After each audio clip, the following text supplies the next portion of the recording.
ड्रामे की आखिरी एपिसोड में आप लोग देखेंगे कि अंबर की शादी हो जाने के बाद, आसिम और नेहा का बाहर चले जाने के बाद और सुंबुल और आलियान के दरमियान सब कुछ ठीक होने के बाद अल्मास एकदम अकेली होकर रह जाती है। और अकेली होने की बिना पर इस हद तक पागल हो जाती है, इस हद तक साइको हो जाती है कि वो सुसाइड तक करने की कोशिश करती है।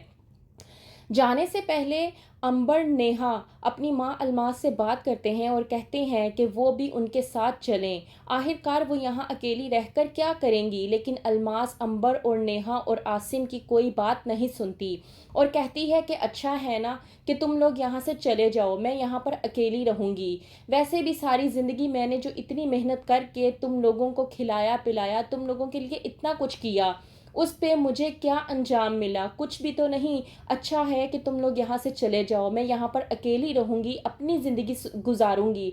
अब मेरा अपना ज़िंदगी गुजारने का वक्त है, कुछ नए दोस्त बनाऊँगी और उनके साथ वक्त गुजारूँगी। आसिम और अंबर अपनी माँ अल्मास को बहुत ज़्यादा समझाने की कोशिश करते हैं, लेकिन वो एक नहीं सुनती और अपनी बात पर अड़ी रहती है।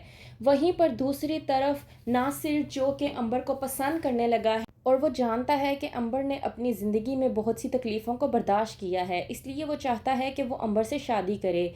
लेकर आता है आलियान को आसिम के पास और आकर कहता है कि हम आपसे कोई बात करना चाहते हैं। आसिम कहता है कि आप लोगों ने जो कोई भी बात करनी है, आप लोग बिला झिझक वो बात मुझसे कर सकते हैं, मुझे कोई भी मसला नहीं है। नासिर कहता है कि आसिम भाई, ये बात करने का सही वक्त तो नहीं है, लेकिन मैं ये बात अब लाजमी करना चाहता हूँ। मैं चाहता हूँ कि मेरे दिल में जो भी बात है वो मैं आप लोगों से बेधड़क कह दूँ। आसिम कहता है कि आपके दिल में जो भी बात है आप वो मुझे कह सकते हैं, मुझे कोई भी मसला नहीं है। वहीं पर आसिम को कहता है नासिर बहुत ज़्यादा हिचकिचाते हुए कि मैं अंबर का हाथ आपसे मांगने के लिए आया हूँ। वहीं पर तमाम तर लोग मौजूद शॉक्ड हो जाते हैं और ख़ास तौर पर सबसे बड़ा झटका अंबर को लगता है जब वो ये सुनती है कि नासिर उसका हाथ मांगने के लिए आया है। लेकिन आसिम इस बात से खुश भी हो जाता है क्योंकि वो नासिर को बहुत अच्छे तरीके से जानता है कि नासिर एक शरीफ किस्म का इंसान है, इसलिए वो बेधड़क अंबर का रिश्ता नासिर के हाथ में दे देता है। वहीं पर दूसरी तरफ आलियान चले जाते हैं अपने घर पर। सुंबुल वहां पर खड़ी होती है तो आलियान सुंबुल को आकर कहता है कि तुम जानती हो कि आबदा बेगम ने मेरा केस वापस ले लिया है। ये सुनने के बाद सुंबुल बहुत ज़्यादा खुश हो जाती है और कहती है कि यकीन नहीं हो रहा कि उन्होंने केस वापस ले लिया, लेकिन मैं अल्लाह का शुक्रगुजार हूँ कि उन्होंने ये काम किया। अब मैं बहुत खुश हूँ कि हमारी ज़िंदगी में अब कोई भी मसले मसाइल नहीं हैं। अभी सुंबुल और आलियान ये बात कर ही रहे होते हैं कि वहीं से आबदा आ जाती है। सुंबुल और आली आबदा को देखकर थोड़ा सा परेशान हो जाते हैं। वहीं पर आलियान आबदा से पूछता है कि आप आखिरकार मेरे घर पर क्या लेने के लिए आई हैं।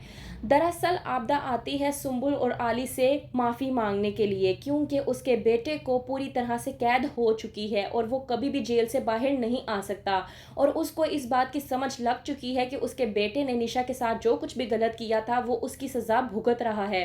इसलिए आती है आबदा आलियान और सुंबुल के पास उनसे माफ़ी मांगने के लिए और सुंबुल से कहती है कि मैं तुमसे भी माफ़ी मांगती हूँ कि मेरे बेटे की वजह से तुमने जितनी भी अजियत बर्दाश्त की, मैं उसके लिए बहुत ज़्यादा माजरत हुआ हूँ। इसके बाद जाती है सुंबुल आलियान को लेकर अपनी माँ अल्मास से मिलने के लिए। जाती है और जाके बहुत ज़्यादा दरवाज़ा खटखटा के अपनी माँ को बुलाने की कोशिश करती है, लेकिन अल्मास दरवाज़ा नहीं खोलती। इस बात पर सुंबुल बहुत ज़्यादा परेशान हो जाती है और बहुत ज़ोर ज़ोर से दरवाज़ा खटका के अल्मास को आवाज़ें देती है, लेकिन अल्मास सुंबुल की आवाज़ सुनने के बावजूद उसे जवाब नहीं देती। वो छत पे खड़ी होती है और सुसाइड करने की भरपूर कोशिश कर रही होती है। तो क्या होगा आगे? क्या सुंबुल और आली अल्मास को बचा पाएंगे? क्या अल्मास को अपनी तमाम तर गलतियों का एहसास होगा? क्या वो सबसे माफ़ी मांगेगी? क्या होगा आगे? मज़ीद जानने के लिए देखते रहिए आखिरी किस्त ड्रामे की ड्रामा सीरियल दाव।